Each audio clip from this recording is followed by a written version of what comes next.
Agora nós vamos trazer mais um ator extremamente relevante desse ecossistema, que são as empresas, né? Então, eu queria convidar para participar desse painel agora, para falarmos da liderança e da inovação. Quer dizer, como é que a liderança inovadora pode contribuir realmente para o desenvolvimento de uma cultura de inovação, que é quase que um pré-requisito para você poder realmente fazer uma mudança de mindset dentro das nossas organizações. Então, eu queria chamar aqui para o painel o Eugênio Boy. O Eugênio, ele é coach de liderança de equipes há 11 anos. É formado no Houston Institute of Coaching de Santa Bárbara, na Califórnia, com mais de 1.800 horas de prática, credenciado pelo PCC e Confederação Internacional de Coaching. Queria chamar também para o painel... Não, eu vou fazer o seguinte. Vem todos os painelistas aqui, assim, aí o Eugênio faz a palestra. O Leonardo Gross. Leonardo Gross é Strategic Alliance and Ecosystem Leader da Latin América, da GE Health. Atua na área da saúde, é também empreendedor de startups, então ele tem um foco muito forte, tanto na parte corporativa, como também com startups. O Ademir Egídio, da Scania, Executive General Manager da Scania Latin Partner Center. Ô, Ademir, você já está aqui.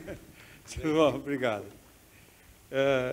Eu também queria chamar o Guilherme Camargo, da Eagle Bergman, do Brasil, Vedações Industriais Limitada, e também da Escola Senai Roberto Mangi. O mediador desse painel é o Leonardo Barbosa, CEO da SCAR do Brasil. Por favor, Léo.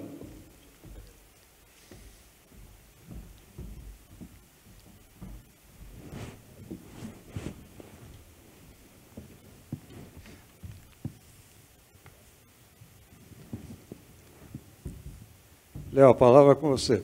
Vamos lá. Primeiro Eugênio.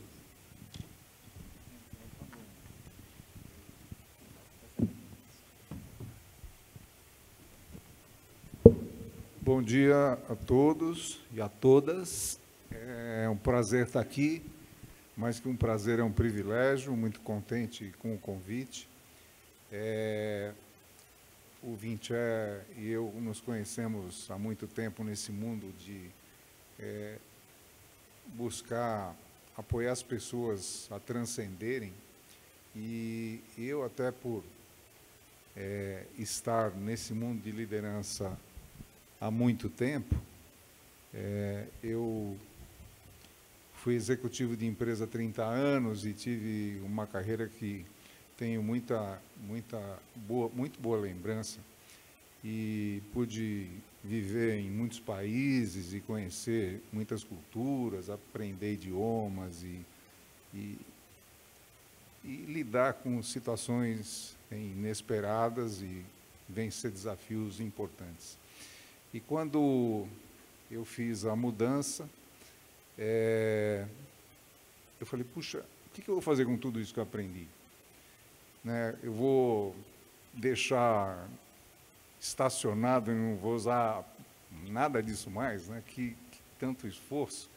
Eu falei, não, eu vou tentar fazer um trabalho que me permita apoiar o desenvolvimento de transições em um mundo que vive mudando, porque o mundo vive mudando, intervindo nos sistemas, nas equipes, ajudando pessoas, e faz 12 anos que eu estou fazendo isso. Era no começo algo assim, por onde eu começo, não sei o que vai acontecer com isso, mas pouco a pouco eu fui identificando oportunidades, e estou super feliz de estar aqui com vocês quatro e com todos vocês que estão aqui com a gente, e tentando trazer um pouquinho de aprendizado desse caminho que eu fiz, que eu acredito que se conecta bastante com a inovação, Então, a ideia é que eu faça uma apresentação sobre a liderança inovadora e depois a gente bate um papo. Combinado? Então, tá bom. Então, vamos lá. Deixa eu ver se eu me entendo aqui com esse... Aqui. Perfeito.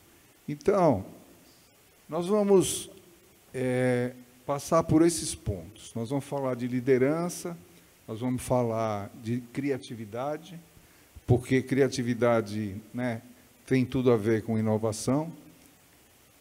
E quando a gente junta a criatividade com liderança, tem desafio para o líder. Então, nós vamos falar dos desafios. E os desafios, normalmente, fazem o líder se sentir diante de complexidade. Então, o que é complexidade? E aí nós vamos falar como que, normalmente, as empresas lidam com o desenvolvimento da liderança. E tentar trazer, né, alguma luz, tentando iluminar áreas que nem sempre estão sendo utilizadas nesse desenvolvimento. E aí nós falamos da liderança para a inovação. E esse nome para a inovação conversa com o que o Marcos e os painelistas estavam falando, e foi muito gostoso escutar tantas palavras que vão se repetir: criatividade, sistema, bolha, ecossistema, porque, na realidade, quando a gente escuta alguém falar eu sou líder da inovação, é um pouco complicado, porque a inovação se dá num ambiente, e o ambiente tem que estar preparado para que essa inovação emerja.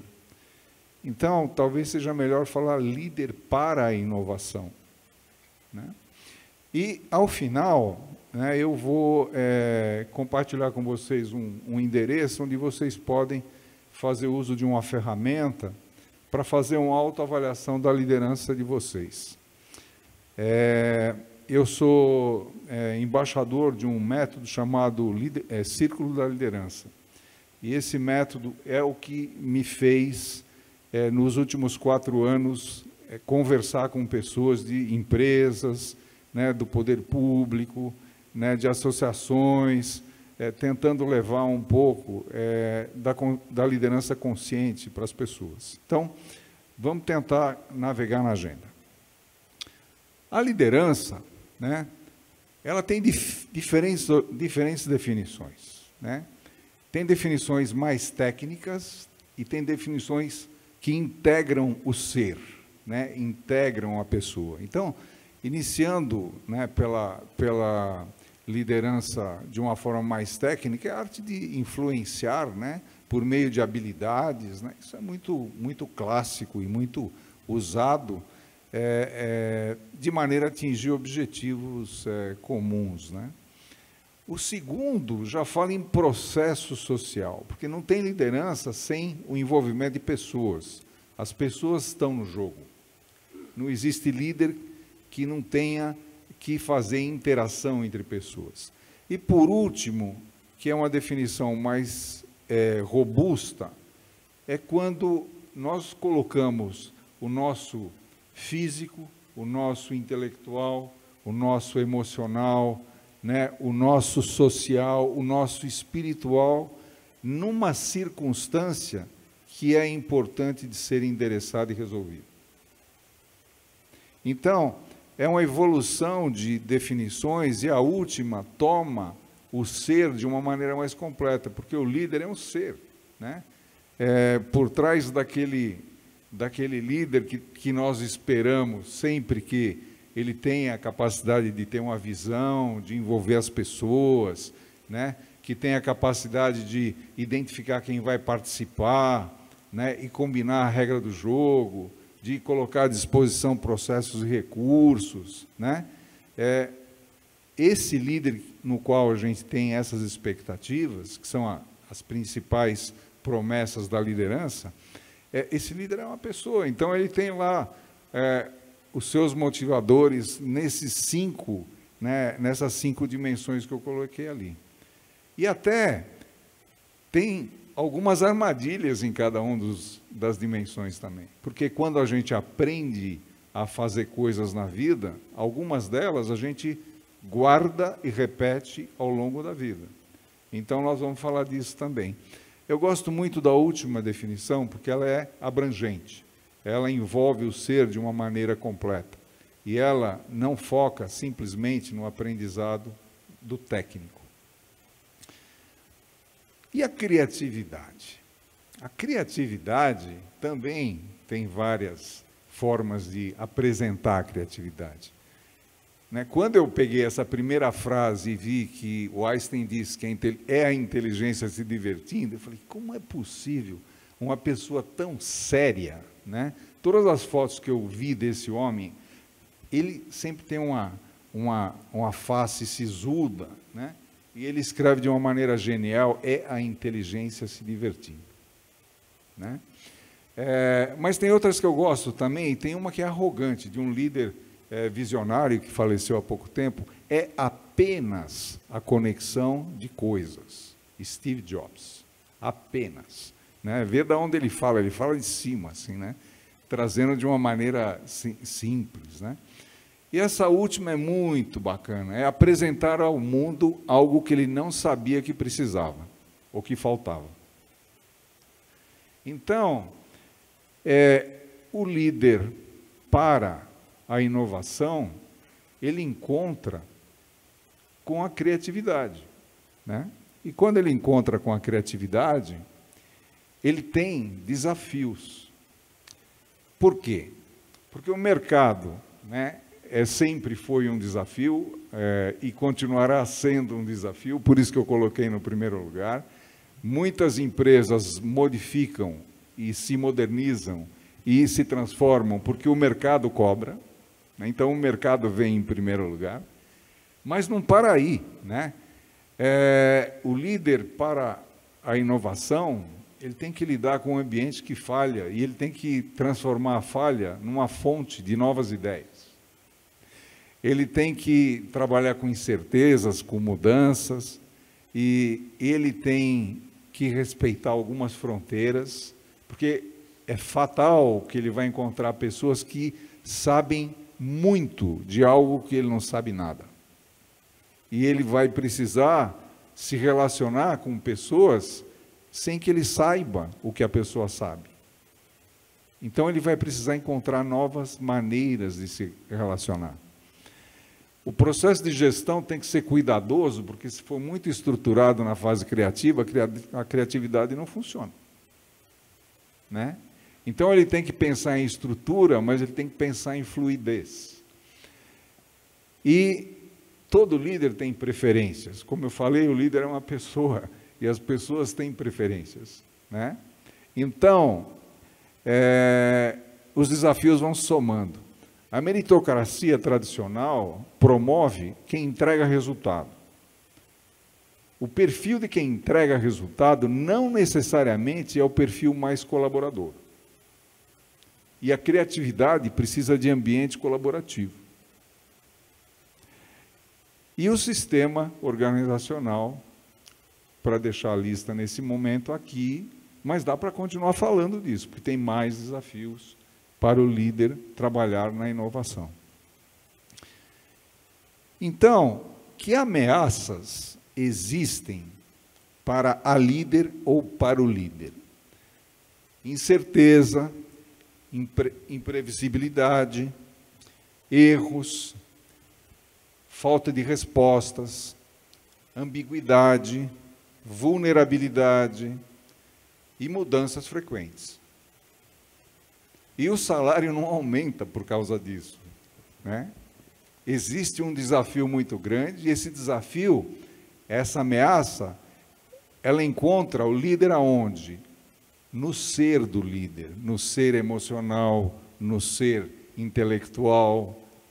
É lá que a ameaça vem. É lá que o limite aparece, né? Então, quando a gente olha o líder numa situação em que ele travou e ele não consegue decidir o caminho, o chamado, né, a chamada paralisia, porque o desafio deixou ele num estado que ele não sabe o que fazer, é que ele está diante de uma complexidade maior que ele. Quando o líder agride o ambiente para controlar, também a complexidade maior, mas ele tem essa outra pegada de controlar, então ele vai para cima do desafio. E o terceiro, né, tipo é quando o líder olha a complexidade e ele fala, isso aqui eu não consigo vencer, eu vou me submeter a isso aqui. E não consegue decidir. Então, a complexidade da circunstância, né, é como influenciar um funcionamento de um sistema ou um modelo que as partes interagem de múltiplas maneiras, têm regras próprias, protocolos não lineares, sequências aleatórias, dinâmicas coletivas, hierarquia, as coisas acontecem a hora que acontecer. O ambiente criativo pode ser um ambiente bem desafiador para o líder tradicional. Bem desafiador. Então, por que esse desafio aparece para o líder? E nós todos estudamos em escolas que formam o líder primeiro a ser gerente, a fazer gestão, e não a ser líder. Por que acontece esse desafio e essa ameaça? Bom, tem uma parte que é como a gente normalmente encontra as empresas preocupadas em desenvolverem os líderes.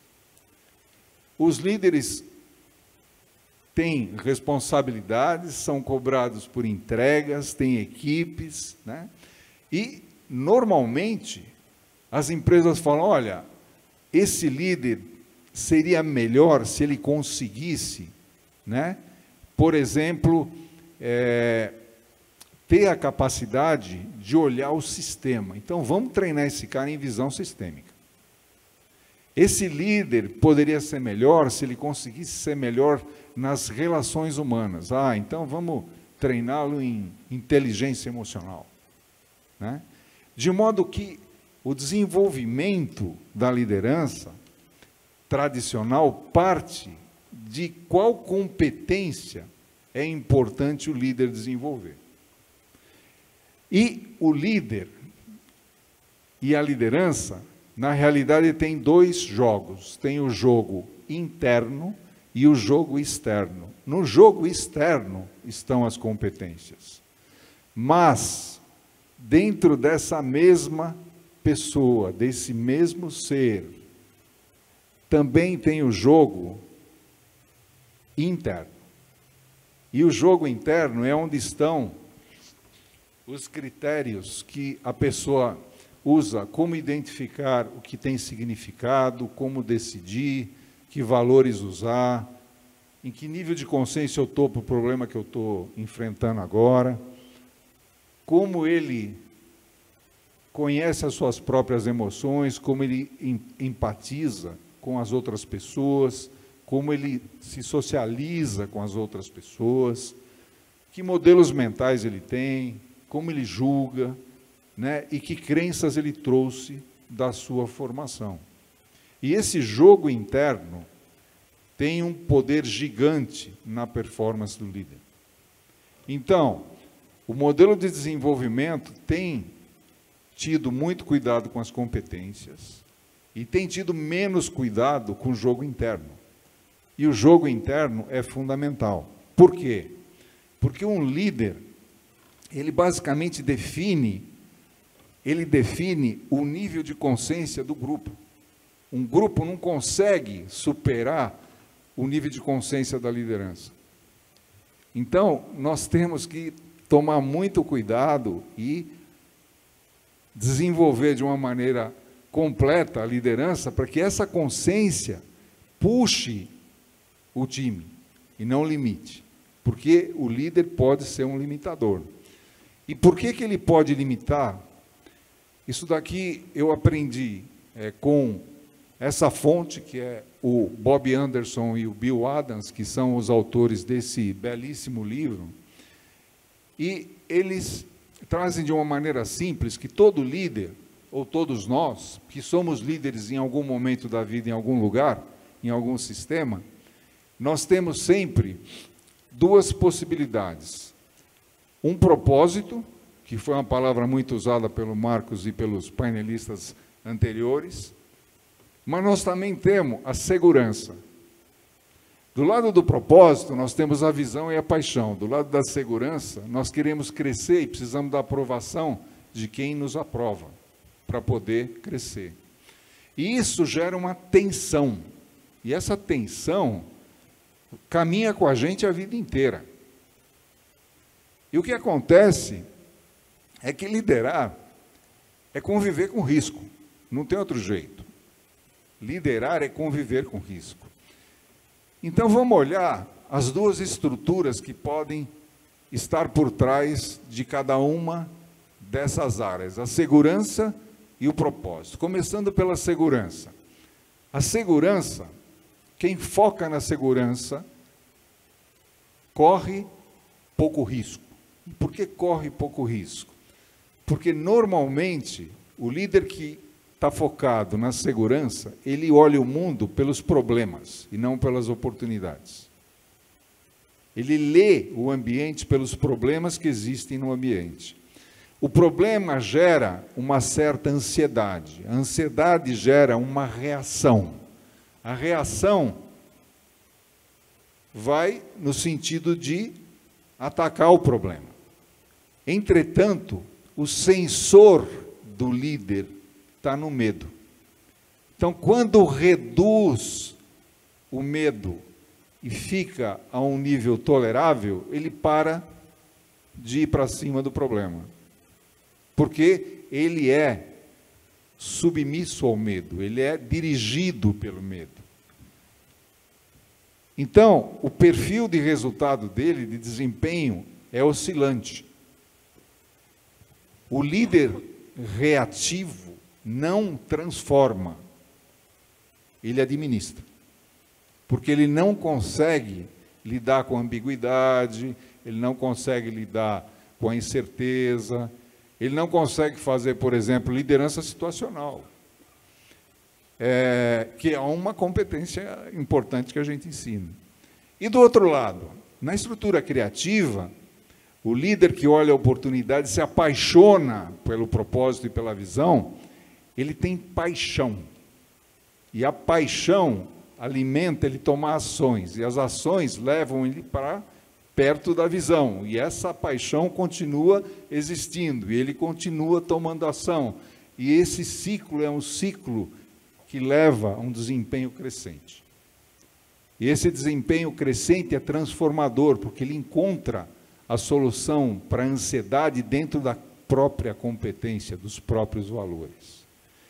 Então, nós todos precisamos das duas, da segurança e precisamos do propósito. E a nossa capacidade de estar consciente entre esses dois mundos, que é uma polaridade, e não tem uma única escolha, é que nos faz capaz de vencer grandes desafios. E todos nós temos uma certa identidade, e essa identidade a gente constrói ao longo da vida. Provavelmente, vocês, quando estão no trabalho, encontram situações que vocês falam, puxa, eu faço isso já há tanto tempo e estou vendo que não dá certo, mas eu não consigo fazer de uma outra maneira. E quando eu encontro essa circunstância, eu me sinto pequeno, eu me sinto impotente e eu não tenho solução. E o que está por trás disso? A nossa identidade. E por quê? Porque a identidade é aquilo com o qual a gente se associa. Então, por exemplo, a gente pode ter aprendido quando criança jogar futebol, ou jogar tênis, ou jogar vôlei, e a gente pode ter desenvolvido uma competitividade enorme. E essa competitividade enorme nos leva a ser muito focado em objetivo. Então, a identidade nossa é focar em objetivo. Pode ser que a gente tenha aprendido que a gente consegue só funcionar com muita gente por perto. Então, a nossa identidade são as conexões. E tem mais, eu vou parar nessas duas, para poder explicar o que vem em seguida. Quando a identidade é a conexão, veja que interessante. O desejo é ser amado. O medo qual é? Ser rejeitado. E qual é a virtude? Criar harmonia. Eu estou bem quando as pessoas gostam de mim. Isso é um dado da identidade da pessoa. E frente à ameaça, ela se submete. Esse líder que tem essa característica, e todos nós temos um pouquinho dela, tem dificuldade em decidir, tem dificuldade em ser assertivo, tem dificuldade em desafiar. Por outro lado, se é focado em resultados, o desejo é conquistar, né? O medo é errar. A virtude é atingir objetivos. Eu sou meus resultados. Eu valho os meus resultados. E frente à ameaça, eu agrido porque eu quero controlar e no controle eu resolvo o que precisa ser resolvido. E o terceiro grupo de intimidade, de identidade, é o grupo do ser brilhante. O meu desejo é ser a referência. O meu medo é ser vulnerável. A minha virtude é compartilhar o saber. E eu sou o meu saber. E frente à ameaça, eu não me misturo, eu sou indiferente, eu sou distante da ameaça. Na organização tradicional que usa a meritocracia de uma maneira a privilegiar a entrega de resultados, o líder do resultado, que é o foco cor-de-rosa ali, que é o que está preocupado com o erro, que é o conquistador, esse líder, ele normalmente vai de projeto em projeto, ele vai de função a função, e ele vai vencendo. E ele entrega resultado. Só que ele tem uma enorme dificuldade de formar equipe. Ele tem uma enorme dificuldade de formar equipe sustentável. O líder verde tem uma enorme dificuldade de decidir. Tem uma enorme dificuldade em negociar. Quando a temperatura esquenta, ele não consegue seguir. E o líder no perfil azul, ele não se conecta emocionalmente com a equipe, ele não se conecta com o problema, porque ele acha que ele está acima do problema. Provavelmente, os meus colegas painelistas que estão nas empresas e vocês já devem ter encontrado tipos de líderes com essas predominâncias. Nós todos temos um pouco, mas algum deles é predominante em nós. E o que é mais interessante, que o Bob Anderson fez um estudo conectando tudo isso que eu falei até agora, e ele definiu 5 níveis de liderança. O primeiro é o líder egocêntrico. O líder egocêntrico, ele quer maximizar o benefício ao menor custo. E a prioridade dele é ele mesmo. O líder reativo, ele tem os papéis, e para que ele desempenhe os papéis, ele submete ao ambiente externo. Então, ele é aquele do minimizar o medo, porque o medo aparece, ele reage, ele é oscilante. Então, o que ele consegue fazer? Manter o status quo.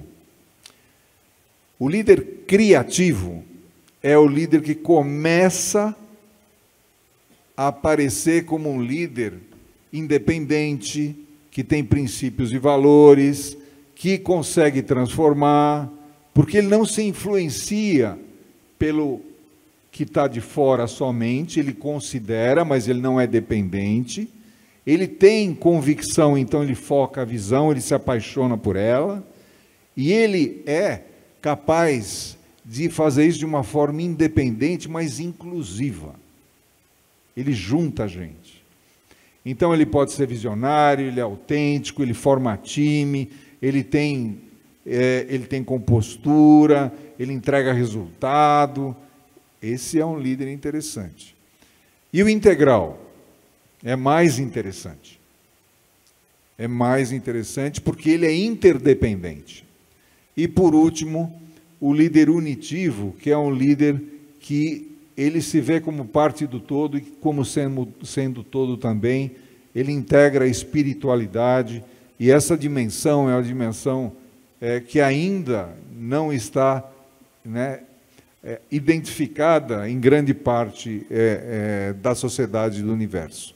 Do lado eu coloquei ali algumas figuras que mostram um estudo feito por um investigador de Harvard chamado Robert Keegan, e ele diz que, isso é muito interessante, que se vocês olharem os três números de baixo, o 5, 8 e o 14, tem normalmente um 25, 27% dos líderes que estão entre a egocentricidade e a reatividade.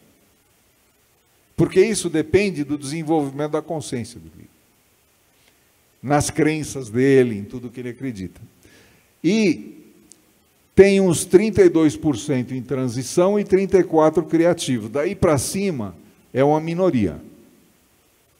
E isso vale no planeta, não é uma coisa, né, que a gente fala, não, mas isso é só no hemisfério norte, não vale para o hemisfério... Não, vale no planeta, né? Então, vejam, se a gente quiser fazer liderança para criatividade, a gente tem que ter líderes que sejam inclusivos, que consigam escutar, que consigam ter visão sistêmica, que sejam autênticos, que façam o que pregam, que tenham a capacidade emocional e social de se relacionar, que sejam capazes de formar times sustentáveis e que, com isso, eles consigam entregar resultado. O resultado não começa pelo líder, começa pela forma que ele inclui o sistema, que ele desenvolve o sistema, para que ele possa, então, entregar de forma sustentável. Ele não é o líder que sai de férias e está de olho no celular e no notebook. Ele saiu, o time está lá e vai resolver. Então, a criatividade, para ser apoiada por uma liderança, precisa de um líder com um perfil de consciência que ele consiga ter essa sensibilidade emocional, essa sensibilidade social, essa autenticidade, ter esse conhecimento sistêmico. E isso tudo é só possível aprender a um certo nível do jogo interno. Voltando lá no desenvolvimento da liderança. Então, desenvolver o jogo interno é muito importante. Para quê? Para ajudar o líder a subir. Subir essa escala de níveis. Então, a inovação, para ser liderada, aqui tem uma série de sugestões interessantes que eu achei na HBR. O líder tem que pensar que ele nunca está sozinho. Então, aquele líder egocêntrico, fora. Ele tem que usar estratégias para ativar a imaginação do grupo. Então, ele não pode lidar com aquela sensação de medo. Ele tem que ter a capacidade de fomentar a diversidade. Ele tem que provocar a inovação. Ele tem que lidar com o erro. E no erro ele não pode se sentir ameaçado, com medo, reprimido. E ele tem que desafiar intelectualmente o grupo para que o grupo cresça, mesmo que ele não saiba tanto quanto o especialista que está criando. Então, essa é a contribuição que eu trago aqui no mundo das empresas. É um assunto vasto, né, que pode levar a conversa interessante agora com meus colegas aqui, de maneira a explorar, né, como apoiar pela liderança a criatividade e como consequência, a inovação. E eu deixo aqui uma pergunta para todos vocês, para todos nós, ou seja, o que você mudaria na sua liderança se pudesse fazer assumindo um risco tolerável? Porque lá, no início eu falei, liderar é conviver com riscos. Então, risco sempre vai existir.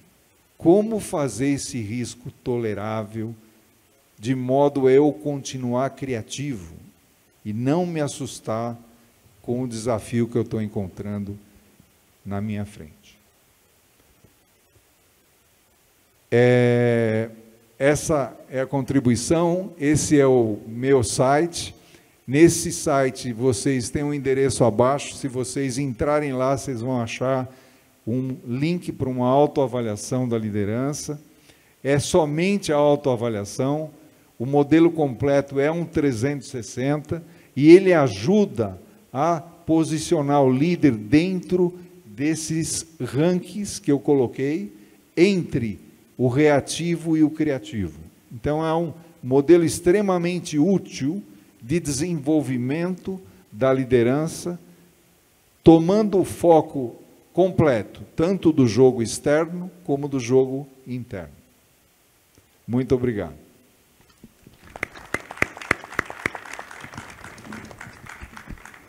Obrigado, Eugênio. Bom, queria cumprimentar aqui os meus colegas de painel, agradecer e parabenizar o Eugênio por essa aula.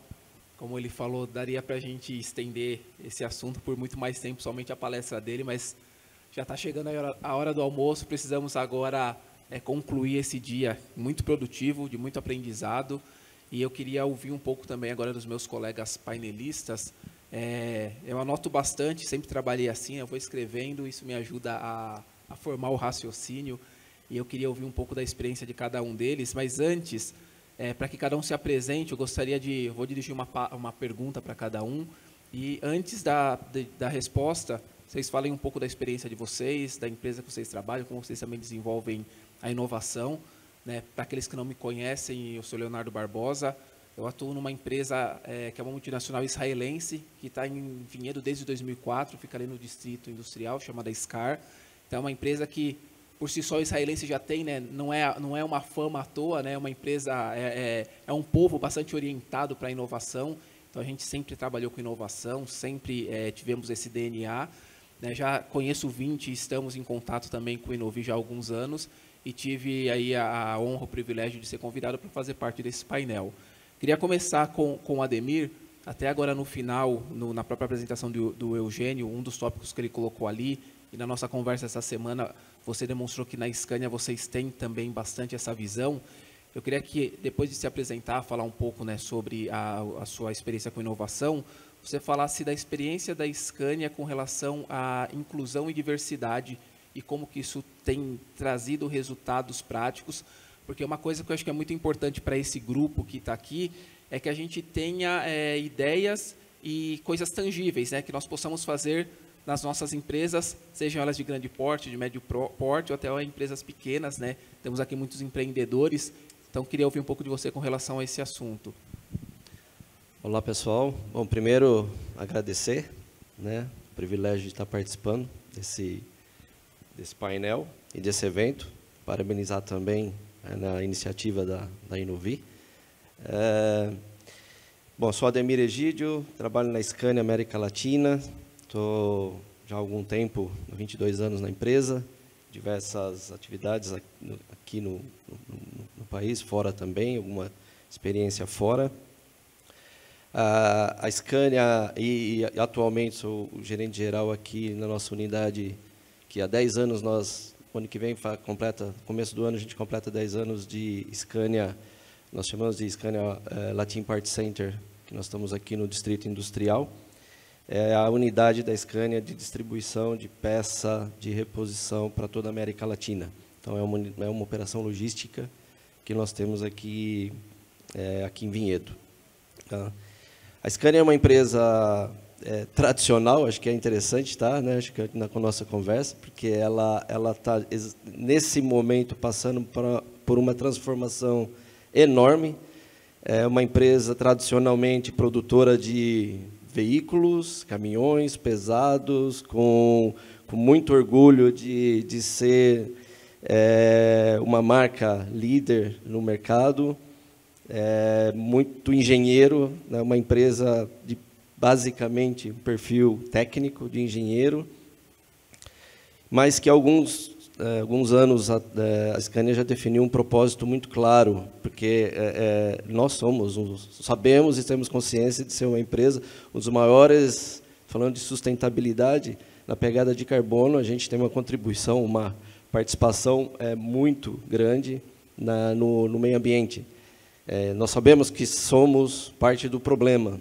Então, alguns anos atrás, a Scania definiu um propósito de deixar de ser somente parte do problema, mas para ser parte da solução.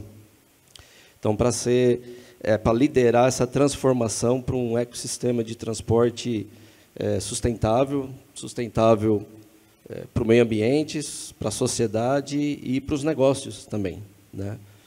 Então, eu acho que, pegando um pouco, né, o gancho da tua pergunta e do tema em si, essa transformação, e com essa transformação, a gente está transformando a cultura da empresa. Porque você deixa de ser uma empresa, tradicionalmente, que um projeto você leva 2 anos, para agora você ter que assumir erros e assumir riscos para que a gente implemente, né, ouça o mercado, ouça o cliente, e que a gente seja mais ágil na busca de soluções. E não tem como fazer nessa transformação, se a gente mudando a cultura, tem tudo a ver com a liderança. Então, nós estamos, eu faço parte, né, com 22 anos de empresa, dessa transição da mudança da cultura da empresa e o perfil. Na verdade, o perfil da liderança, ela tem que se adaptar. Nós temos lideranças, o pessoal novo que está chegando, e tem lideranças. Eu tenho 22 anos, mas se você conversar, assim, 40 anos de empresa, 30 anos de empresa. E aí, pegando o gancho da diversidade, né, a conexão que eu posso, a contribuição é a inovação. A gente falou muito de criatividade, e a criatividade tem tudo a ver com a diversidade. Então, é um elemento que a gente, uma estratégia que a empresa trabalhando em todas as áreas, né, de toda a organização, inclusive com a liderança, porque nós temos que nós temos essa diversidade no nosso... Temos mais de 300 lideranças, né, aqui na São Bernardo, né, na planta de São Bernardo e aqui em Vinhedo, com perfis completamente diferentes. E nós temos que incluir todos eles. Não é que não serve mais, né? Que todo mundo pode e deve contribuir. Então, a gente trabalha muito forte e acredita muito que a inovação ela vem através um dos elementos muito fortes é a diversidade e a inclusão em todos os sentidos, né, dentro da organização. Então, esse e também criar um ambiente, porque nesse perfil de lideranças, não é assim, a partir de amanhã eu vou virar inovador. Eu sou engenheiro, eu sou técnico, eu tenho o meu perfil, mas aí conecta muito, né, com o que o Eugênio colocou. Nós temos que criar um ambiente, né, o nosso papel é criar um ambiente inovador dentro da organização. Então, você fala assim, o que você faz como liderança na operação de Vinhedo, de inovação? Eu não faço nada. Eu só permito que a organização participe e que tenha um ambiente inclusivo, que todos possam participar. Então, acho que essa... Muito legal, muito legal. Podemos dizer que, como a inovação vem da criatividade, a diversidade ela contribui para a criatividade, né? Mas o ambiente também é muito importante. O ambiente, porque... Se você, uma empresa não inclusiva, uma empresa não criativa, uma empresa com um perfil não inovativo, tradicional, como a gente né, como a Scania sempre foi, vai ser difícil até encontrar no mercado profissionais que queiram trabalhar nessa empresa. Por isso que nós falamos que o tripé da sustentabilidade é a sustentabilidade dos negócios também. Porque o negócio não se sustenta se nós continuarmos com o mesmo. O que deu certo no passado, ótimo, mas ele não é garantia do futuro, com certeza não. Caminhões, provavelmente daqui a 20 anos não vai existir nem caminhão. Né? Assim, a Scania não vai ser um fabricante de caminhão, ela vai ser viva, ela, né? Vai ser, mas ela tem que continuar viva, né? Exemplos aí de empresas que fecharam, né? que ficou presa no produto, né? Então a gente tem que focar em soluções, né? Obrigado, Ademir. Antes até de perguntar para o Guilherme, eu quero aproveitar o gancho desses seus últimos comentários e fazer uma pergunta para o Eugênio. O Eugênio foi bastante modesto na sua própria apresentação, queria que você reforçasse um pouco aí da sua vasta experiência. Eu adorei algumas coisas que você falou, mas uma delas é a questão que o líder é um ser humano, né? A gente acredita muito nisso lá na Scar há muitos anos, até lideranças anteriores à minha já diziam isso, né? Se nós olharmos para os nossos colaboradores como seres humanos e os desenvolvermos, eles serão melhores líderes, mas também serão melhores pessoas, né? Melhores pais, filhos, irmãos, enfim. Então, a questão do líder, né? Do ser, é muito importante, e até porque entra naquilo que você disse, que eu também fez muito sentido, que o líder define o nível de consciência do grupo. Então, a minha pergunta é, na sua vasta experiência ao longo dos anos, você deu o exemplo ali dos níveis, né, de liderança, a integral e a unitiva, acho que é até um pouco fora, né, até pelo percentual, mas entre a egocêntrica, a reativa e a criativa, todos nós temos nas nossas empresas. É lógico que o autodesenvolvimento, ele também depende da pessoa querer ir buscar, mas nós, como os líderes, temos também que, dentro das nossas equipes, desenvolvermos os nossos líderes para que eles mudem, né, de um patamar para o outro. O que você daria de dicas para que ajudasse no desenvolvimento dos líderes, para que eles deixem a liderança egocêntrica, para que eles evoluam para a reativa e atinjam a criativa, que é aquela que vai trazer mais resultados para as empresas e para eles mesmos, até como profissionais? A mudança que você está focando é a mudança do jogo interno, né? E a mudança do jogo interno, ela é reflexiva. É uma mudança que ocorre de dentro para fora. Então, uma forma bem prática de ajudar as pessoas, né, a refletirem é parar de dizer o que elas têm que fazer e perguntar para elas. Né? Perguntar. O líder que pergunta, ele desenvolve. O líder que diz o que tem que ser feito, ele resolve a urgência, que também é importante. Toda empresa tem urgência. Mas o líder que usa a estratégia de urgência em todo momento, ele não desenvolve. Então, para desenvolver, ajuda as pessoas a aprenderem duas coisas básicas: fazer boas perguntas e escutar. Perfeito, excelente resposta. E práticas, né? A gente gosta muito disso. O que eu posso fazer? A gente brinca muito, né, na empresa, quando a gente faz... Brinca não, é algo muito sério, né? A gente faz muito treinamento lá. E a gente sempre fala para os nossos clientes, né? O que você vai fazer amanhã de diferente a partir do que você aprendeu aqui? Então, o que você acabou de dar são dicas práticas que todos nós, na parte da tarde, já podemos fazer. Ao chegar alguém com um problema, né? Ao invés de darmos a resposta, fazermos perguntas. Exato. Né? Todos já aprendemos a fazer um pouco disso, né? E aperfeiçoar. Sim, muito legal. E você citou algo muito importante, né? Que eu queria até ouvir um pouco do Guilherme, sobre... Muitas vezes a gente também dá resposta pelo senso de urgência. O senso de urgência, a gente só precisa ter a clareza de quando aquilo é urgente ou se a gente está querendo ser muito rápido na resolução das coisas e, consequentemente, ao fazer isso, a gente não está cuidando do médio e longo prazo. Então, o Guilherme tem uma experiência que foi dito no início, que é muito legal. Você trabalha na indústria, mas também é professor do Senai, que é uma entidade fantástica de ensino. Então, eu queria ouvir um pouco de você, da sua experiência de liderança e de incentivo à inovação. Quais as diferenças em fazer isso em uma empresa e fazer isso na instituição de ensino? E como que vocês lidam, como que vocês fazem no dia a dia para garantir que a operação do dia a dia rode, porque ela também é importante, mas, ao mesmo tempo, a inovação e o futuro da empresa continuam sendo construídos.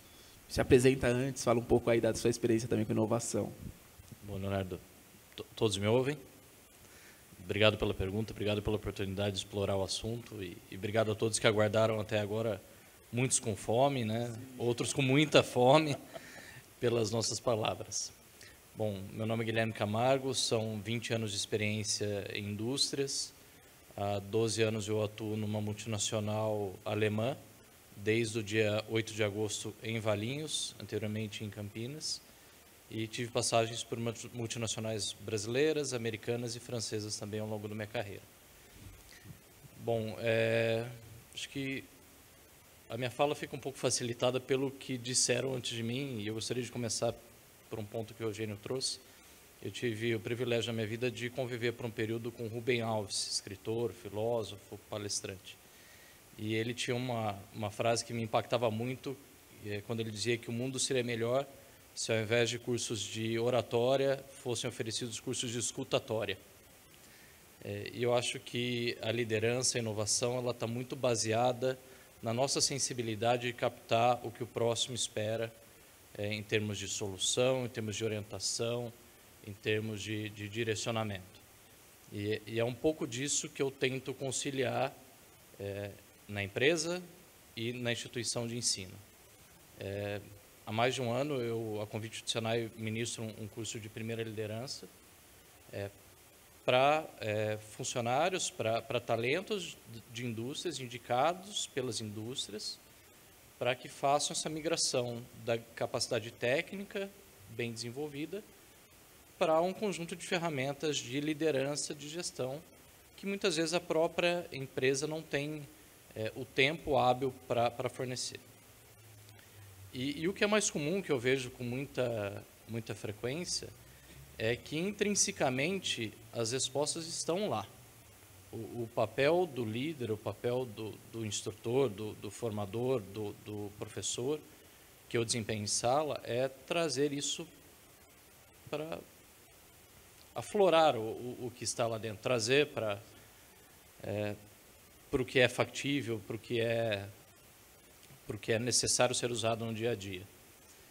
E muitas vezes utilizando liderança situacional, mas muito usando a escutativa. Há algum tempo eu tenho ouvido que a gente, e tenho praticado, que mais do que risco tolerável, a gente precisa assumir o risco responsável. E ao invés de falar do outro, falar com o outro. Então, se eu tenho algo a ser feito e que apresenta um risco, isso pode trazer um prejuízo para o meu cliente, para o meu funcionário, para o meu aluno, o justo é que eu fale com ele, que eu compartilhe esse risco, que eu procure o Ademir na Scania e diga que eu estou assumindo o risco para trazer um benefício para ambos, e que pode dar errado, como pode dar certo. Sim, as grandes invenções não foram feitas na primeira tentativa. Muito antes do acerto, houveram sucessões de erros. E para tudo isso funcionar, a empresa, a organização, a instituição, precisa ter também segurança psicológica, né? As pessoas precisam entender que o errar é parte do jogo e não ser punidas pelo erro, né? Não pode ser só um discurso. É isso que, felizmente, eu vivo na empresa onde eu atuo, é isso que eu tento ensinar, eu tento trazer à tona quando eu ministro aulas, e é isso que, depois de um tempo de exercício, felizmente eu recebo de feedback dos alunos. Olha, eu dividi com o meu gestor, e ele entendeu, e eu fiz e deu certo, ou não, eu fiz e deu errado, mas porque eu tinha dividido com ele, está tudo bem. Seguimos em frente, estamos felizes. Não, legal essa ideia da liderança, né? E tomar o risco de forma responsável, porque você envolve, né, os demais, você envolve quem está sendo, quem faz parte daquilo, mas ao mesmo tempo você está colocando realmente em conta todos os riscos possíveis. Não simplesmente vamos tentar, se der errado tudo bem, é tolerável. Então acho que é um conceito bem legal, e eu acho que do que você traz, que eu fico pensando no final das contas, como disse bem Eugênio, é tudo ser humano, é tudo gente, tanto faz na escola ou na indústria, o caminho é o mesmo, né? Porque sempre são pessoas que são envolvidas nas tomadas de decisões e que vão trazer as soluções através da criatividade. Legal. Léo, meu xará aqui, a pergunta que eu faço para você tem muito a ver com a sua experiência, né? Você vai se apresentar um pouco, mas você tem tanto a experiência em startups quanto em empresas muito grandes. E uma das coisas que o Eugênio falou, e na nossa conversa, quando nós tivemos essa semana também, foi um ponto que me chamou muito a atenção. O ambiente para a inovação ele tem que ter fluidez. Eu até anotei essa palavra enquanto você fazia a sua apresentação. Então, ele não pode ser muito estruturado, ele não pode ser muito engessado. Mas, por outro lado, existe também um limite, porque se essa fluidez ela for eterna, em nenhum momento vão se gerar novos processos ou transformar em processos e, consequentemente, em resultados aquelas inovações que estão sendo criadas. Eu queria que, a partir da sua experiência, em diversos momentos da sua carreira, o que você aprendeu, como que você lida com isso em um momento de dar fluidez para a inovação e qual que é o momento de gerar processos e como que vocês fazem isso na GE e nas outras empresas também que você já liderou. Muito bom. Boa tarde, pessoal. Eu falo que estou muito feliz de estar aqui, porque eu estive nesse palco, Léo também, né, na primeira edição, e estar aqui de volta é muito bom. Parabenizar aqui a Inovia, acho que fantástico o trabalho que vem sendo feito. Isso aqui acho que é só um ponto, uma bandeira, mas ao longo de todo o trabalho que o Instituto de Inovação de Vinhedo vem fazendo e as demais entidades. Bom, eu sou Leonardo Gross, mercadólogo como de deformação. Eu atualmente vou pedir para o RH mudar, vou ser líder para a inovação para a América Latina, na GE Healthcare, que é uma das empresas da GE. E acho que antes um pouco falar que a GE é uma empresa também super tradicional, uma senhorinha de 130 anos, e que está numa fase de pré-spin-off, e no próximo ano vão ser 3 GEs, uma GE aeroespacial, uma GE de saúde e uma GE de energia. Então, isso também causa, nós estamos num processo de transmutação muito grande, isso envolve uma cultura direcionada a um propósito. Obviamente, a gente entende que essa autonomia vai ser dada enquanto uma companhia independente. Então, isso para nós é um momento de bastante reflexão, alinhamento das estratégias, e a inovação é algo que está no DNA, né? Quer dizer, a empresa foi fundada pelo Thomas Edison, sempre teve presente a questão da inovação, quer dizer, sempre na vanguarda da inovação, sempre trazendo...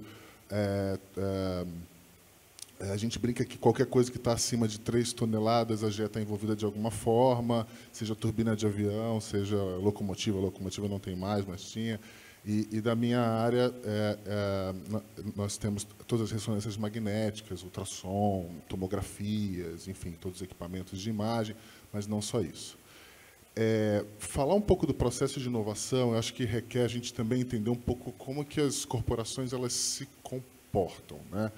Primeiro, eu acho que tem uma questão de autonomia das empresas globais enquanto para suas regiões. Eu tenho uma confraria de redes de inovação e de diversas empresas, e eu sempre fico babando porque as empresas brasileiras, as corporações brasileiras, elas conseguem testar muita coisa, elas conseguem produtizar muita coisa. E aí eu trago muito assim, o meu discurso ele vem muito carregado nessa coisa da inovação que precisa gerar impacto, né? Eu brinco que inovação é criatividade emitindo boleto, então ela precisa gerar esse impacto, ela precisa efetivamente trazer benefícios, resultado econômico para a companhia, para a sociedade, né? Hoje a gente fala muito sobre a questão da inovação, ela não pode parar nas paredes, entre paredes da companhia. A gente falou um pouco sobre isso, a questão da inovação aberta, quanto que a gente tem que extravasar isso. Então, acho que o fluxo um pouco da inovação para dentro de uma empresa global, que, de certa forma, dá uma autonomia, mas não irrestrita, porque muito do que é desenvolvido ainda está nas economias centrais, né? E quando a gente fala do Brasil, por ser uma economia periférica, eu acho que nós temos... O grande shift da questão é que as grandes empresas estão percebendo que não dá mais para desenvolver soluções americanas, europeias, para atender um mercado brasileiro, indiano, chinês. Já foi percebido isso. Então, acho que o fluxo da inovação começa antes, que vinha de lá para cá, hoje começa entendendo qual que é o problema que a sociedade enfrenta hoje, ou até mesmo imaginar, né, a gente fala de estudos futuros e entender o que a população, o que os consumidores vão querer daqui a tanto tempo, e a partir daí projetar o seu fluxo de inovação. Mas uma coisa fica muito clara, a gente não faz isso sozinho.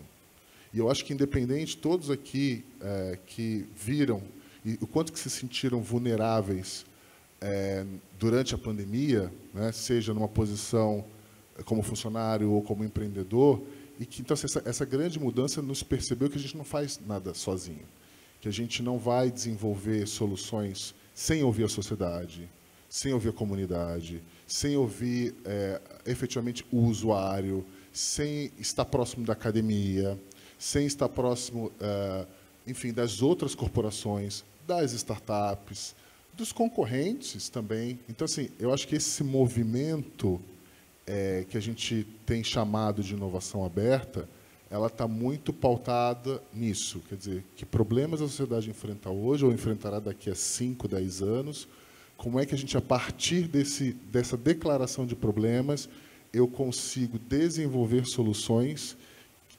validar essas soluções, testar, ou seja, trabalhar muito em experimentação, em prototipagem. Isso eu estou falando de uma grande corporação, mas eu conheço várias empresas que, dentro da sua proporção, desenvolvem as suas experimentações, seja experimentação de um serviço, seja experimentação de um modelo de negócio, seja experimentação de um novo produto. Então, essas experimentações temporais têm ajudado muito a gente entender o que é sucesso dentro da inovação para nós, o que gera impacto. Para não ficar muito aberto também, ficar Exato. eternamente em desenvolvimento. Exato. Né? Então, sai um pouco da responsabilidade de daqueles departamentos de pesquisa e desenvolvimento fechados, top-down, que não ouvia ninguém, a não ser os engenheiros, que eram os que desenvolviam, e agora a gente já começa a perceber que o Brasil tem suas necessidades locais, e que, a partir daí, precisamos desenvolver soluções para essa população. Então, acho que esse é um ponto crucial para nós. Muito legal. Nós já estamos finalizando aí o nosso tempo, está todo mundo agradecer também novamente, né, pelo fato, como foi, Guilherme, alguns estão com fome, outros com muita fome, mas eu não posso deixar de fazer uma pergunta final aqui, aí eu gostaria que todos respondessem, e até vou iniciar com a minha experiência, que é para o público que ficou até aqui, né, com muita fome, né, o que, de forma prática, está sendo feito, já foi feito, quais os erros e acertos que cada um de nós tivemos nessa liderança para a inovação, também gostei muito disso, não é liderança para que as nossas equipes sejam inovadores. Normalmente nós, executivos, gostamos muito de falar dos acertos, né? Mas às vezes a gente contribui muito mais também falando dos erros, e até trazendo um pouco da última fala aqui do Léo, um dos erros que eu cometi, que nós cometemos na Sky, foi justamente de não definirmos o momento de, poxa, vamos prototipar isso, vamos fazer um teste. Então, em alguns momentos, a gente começou a trabalhar com inovação e ficou criando, e sem entender que um protótipo é um protótipo. Ele não vai ser necessariamente 100% eficaz, mas ele já vai nos dar algumas respostas, né? Então, esse foi um dos erros. Outro erro que a gente percebeu, mas rapidamente corrigimos na organização, quando a gente começou a fomentar mais a inovação, é que a inovação, e até alguns palestrantes falaram isso hoje mais cedo, a inovação às vezes é associada ou à tecnologia, que é um erro. Inovação é fazer algo diferente, algo novo, algo melhor, né? Ou então a investimento, e não necessariamente é necessário tecnologia ou investimento para sermos inovadores. Então, estou compartilhando aí 2 erros, né? 2 aprendizados, melhor dizendo, que nós tivemos, mas eu gostaria que os colegas também compartilhassem ações positivas ou experiências positivas e negativas que tiveram, e que através delas, né, porque mesmo as experiências negativas foram corrigidas e depois geraram resultados positivos, mas que de forma prática todo mundo saia daqui com essa última mensagem: o que eu posso fazer, o que os colegas aqui já fizeram de certo e de errado e contribuíram para que as empresas tivessem esse ambiente de inovação. Vou começar pelo Ademir e vir até aqui o Eugênio para finalizar. Bom, especificamente aqui em Vinhedo, nossa organização, a gente falhou bastante. Um pouco com o que você comentou, né? Nós criamos uma área de desenvolvimento e inovação, não necessariamente só para inovação, mas para desenvolvimento de projetos mais complexos e grandes investimentos. E na área de inovação, a gente começou... A primeira, não digo que é falha, mas aprendizado foi, vamos começar uma área para sair tendo ideias para implementar, digitalizar processo, inovar. Mas a organização não via valor agregado. Pelo contrário, alguém está vindo na minha área e fazer uma alteração no meu processo sem me envolver e sem perguntar se eu estou precisando dessa melhoria. Mas é a gente sair no mercado e falar, putz, isso aqui é legal, vou implementar.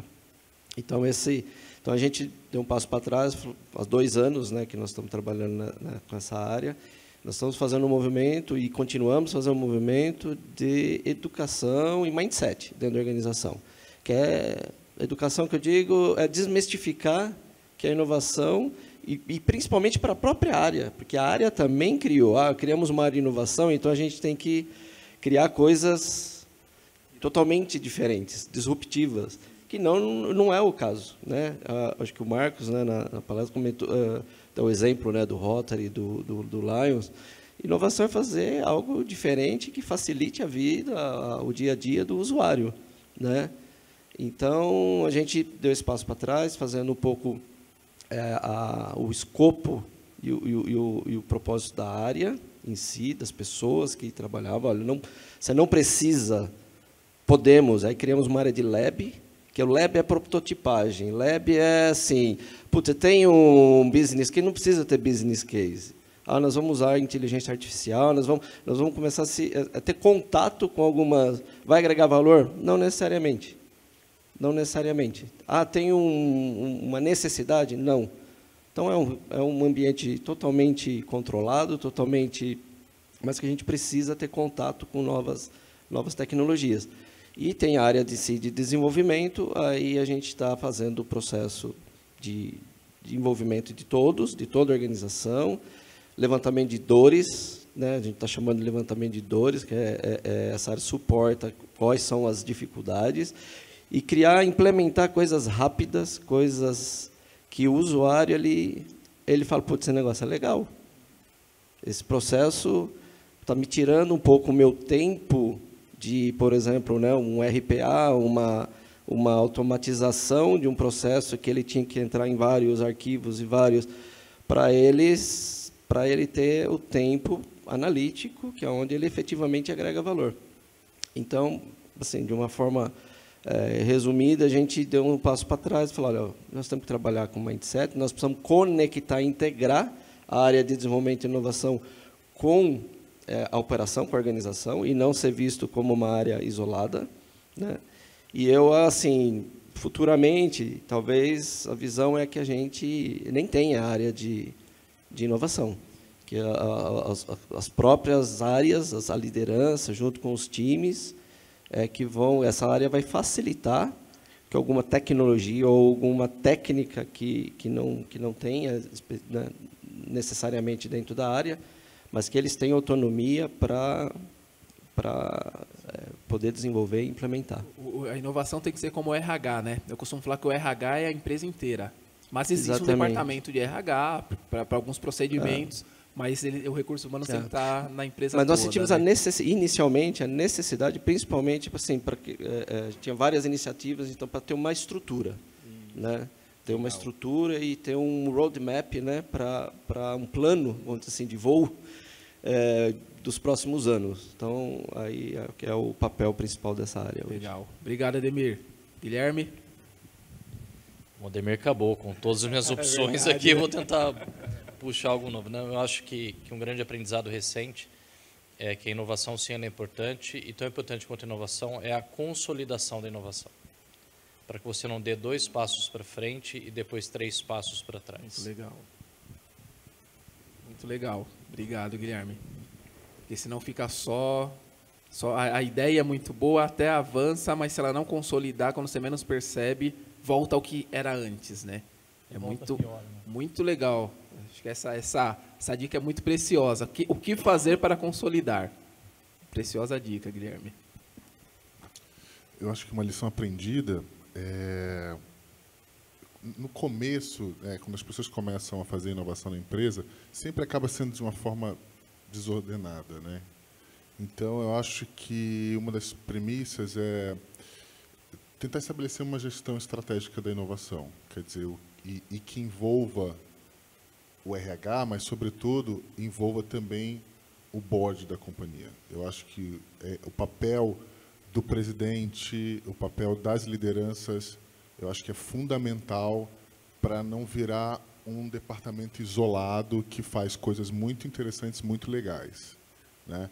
E aí, quando existe essa percepção, vira um departamento que as pessoas falam, puxa, você trabalha em inovação, lá é muito legal, lá puxa, você só vai para hackathon, né? Tipo, ou até se sentem desprestigiadas, né? Eu que faço o dia a dia correr aqui, vocês que se divertem, né? Exato. Pô, eu estou vendendo aqui, estou no campo, você está aí na inovação, pensando, e não é bem assim. Então, assim, eu acho que abrir o capô, acho que envolver as áreas, entender os problemas das áreas, quer dizer, existe uma outra inovação, que é a inovação onde você entende quais são os problemas enfrentados, quer dizer, como é que eu posso ajudar a minha advogada a ter algum dispositivo que consiga ler os contratos de forma rápida, que ela não precise levar 2 meses para apresentar uma minuta, enquanto ela pode ler em alguns minutos.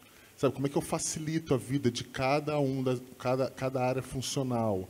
Então, assim, isso, de certa forma, é uma liderança para a inovação, porque, de certa forma, você fala assim, puxa, está resolvendo o meu problema. Então, se está resolvendo o problema, então eu vejo valor na inovação. Inovação não é só um hackathon, muito, muito pelo contrário. Então, acho que um grande aprendizado é não se basear em ter uma área isolada que não se comunica com as áreas. Pelo contrário, acho que tem que ser totalmente horizontal. Resolva os problemas da organização. Trabalhar muito, né? a cultura da inovação, precisa ter o RH próximo, o RH precisa estar próximo, desenvolvendo talentos para a inovação. Então, esse é um grande achado. Eu acho que um ponto positivo é essa capacidade de você entender que você, na inovação, a sua essência é de servidão. Você é um líder servidor. Porque quando você está na inovação, você está em busca de um problema. E você tem que ouvir muito. Você tem que ouvir cliente, você tem que ouvir funcionário, você tem que ter esse curso, não de oratória, né, mas para você perceber e conseguir sensibilizar, vestir o sapato daquelas pessoas, para daí, então, você começar a criar esse processo. Então, acho que esse é um dos movimentos que a gente tem feito, que tem funcionado bem.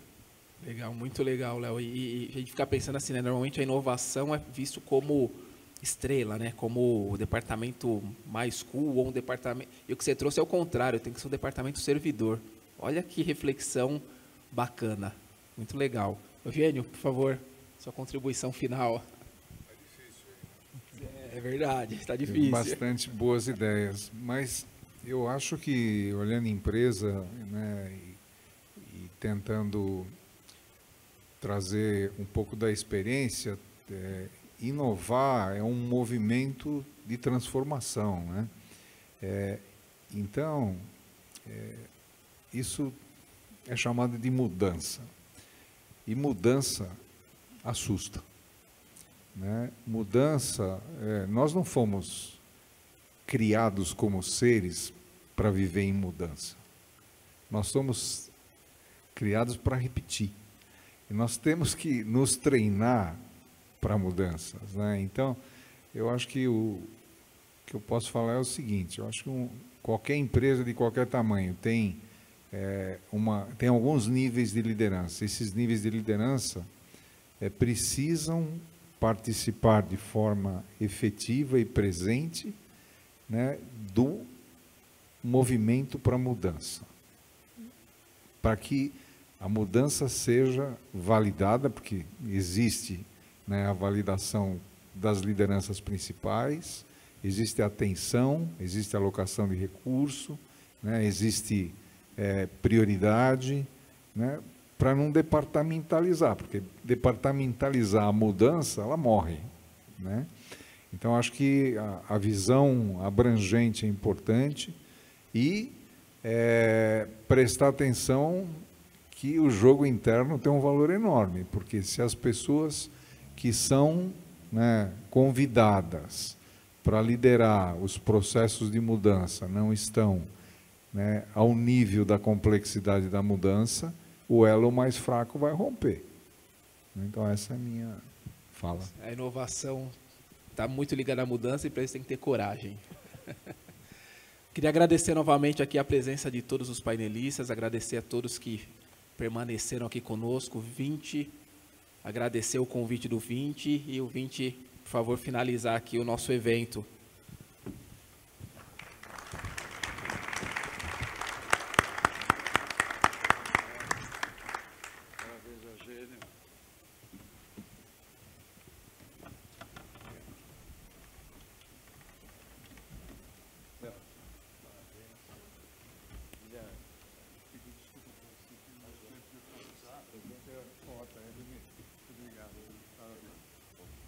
Pessoal, antes de mais nada, realmente parabenizá-los por permanecerem aqui até agora.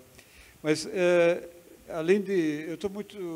Eu não sei nem o que falar, mas eu queria contar um pouco... Quando eu vi o Eugênio explicando aí toda essa questão da liderança, e quando ele fala principalmente da gente cuidar da parte interna, né? E que realmente são os medos, são as inseguranças. Quando teve momentos, enquanto a gente estava organizando, eu vou compartilhar com você um pouco dos meus medos, né? Nós tivemos algumas dúvidas, né? Porque a dúvida era que a gente queria encher esse auditório. A gente queria ter muita gente aqui dentro. E fizemos um esforço enorme para isso. Realmente não enche, mas aí, ao mesmo tempo, em alguns momentos, nos questionamos, será que vale a pena seguir adiante? Vamos fazer esse evento ou não? Várias vezes, os colegas que estavam junto com a gente sabem disso, né? Mas tinha uma coisa que, para mim, fez com que a gente mantivesse, que à medida que a gente fechou os painéis, à medida que a gente fechou como seriam feitos e as pessoas participariam, pelo que eu conheço, a grande maioria são pessoas que, de alguma forma, a gente teve contato e relacionamento, eu tinha certeza absoluta que valeria a pena correr esse risco. E a gente correu o risco. Correu o risco, eu estou muito feliz por isso. Muito feliz, porque a gente teve conteúdos da maior relevância hoje. Quer dizer, todos que participaram, todos os painéis, desde a palestra do Ari até essa agora que está finalizando, todos os painelistas realmente deram uma contribuição muito grande. E a nossa responsabilidade, como eu ouvi agora, é fazer com que isso se amplie. Então, nós tivemos a oportunidade de gravar todas as palestras, a gente vai trabalhar esse material, vai colocar no YouTube, vai fazer uma divulgação também desse material, porque acho que muito mais gente precisa ouvir isso. Nós tivemos um fato inédito hoje também. A gente, há 4 anos, como Inovi, a gente vem lutando, principalmente para que o poder público esteja mais presente e nos ajude. E a gente viu o prefeito, quanto tempo ele ficou aqui. Nós vimos a atuação dos secretários que participaram do painel. E isso é muito importante, porque a gente não está... A gente olha para a questão da inovação. Nós precisamos ter todas as hélices atuando. Então, realmente um privilégio, eu me sinto realmente gratificado pelo que aconteceu aqui hoje. E queria agradecer vocês, né? Estou judiando de vocês aí por questão da fome, mas vocês por estarem presentes aí no final. Eu queria só fazer alguns agradecimentos aqui no encerramento, né? Além de vocês, a todos que estão presentes, né? aos palestrantes, painelistas, aos apoiadores, então, as empresas que nos apoiaram, extremamente importante. O pessoal estava pedindo para falar alguma coisa aqui. Eu falei, olha, a gente vai matar o pessoal de fome, mas eles tiveram um papel muito importante. Então, além das prefeituras de Vinhedo, de Valinhos, SEBRAE, SESI, SENAI, CIESP, AIVI, ACIV, CEPROVI, Instituto Italo-Colomi, Hotel Intercity, Campinas Tech, Brasil Digital, Companhia de Gestão, Fidelis Ambiental. Os patrocinadores, a Ampliar Ambientes, a Mafra Eventos Village, que está fazendo uma demonstração muito legal aí, o Bonamigo, Campos Almeida Advogados e a Bicompliance. A equipe da Sinergia, nós temos um grupo que a gente criou, né, que é a Sinergia Vinhedo. E eu queria particularmente agradecer esse grupo, o pessoal do SEBRAE, o Matheus, o Silvio, a Aline, que parece que saiu do SEBRAE, mas ela contribuiu bastante também, a Andresa, o Senai, a Fabiola, que está aqui, quero agradecê-la também, a Evi, a Áurea e a Paloma, que atuaram, a Silvia, a Carla, e também a Gabriela, a Gabi, da Prefeitura, que nos ajudou muito aqui também. E, finalmente, agradecer também a equipe do Inovi, que é aí que batalhou bastante também, o Paulo está conosco aí desde o início, fazendo um trabalho fantástico, a Luciana e o Tiago, que são dois parceiros novos, que estão com a gente também, muito obrigado. Então, é isso que eu queria dizer, e realmente acompanhe o Inovi nas redes sociais, a gente vai continuar vamos começar a planejar o ano que vem, novas ações. E quando eu comecei o evento aqui, eu falei que o objetivo desse evento era ajudar a criar um ambiente onde a inovação pudesse florescer. Eu vi essa expressão de florescimento sendo expressa aqui nos painéis, e essa é a ideia. Eu tenho certeza que depois desse evento a gente vai ter um grande avanço em relação ao ecossistema de inovação de Vinhedo, Valinhos e da nossa região. Muito obrigado a todos.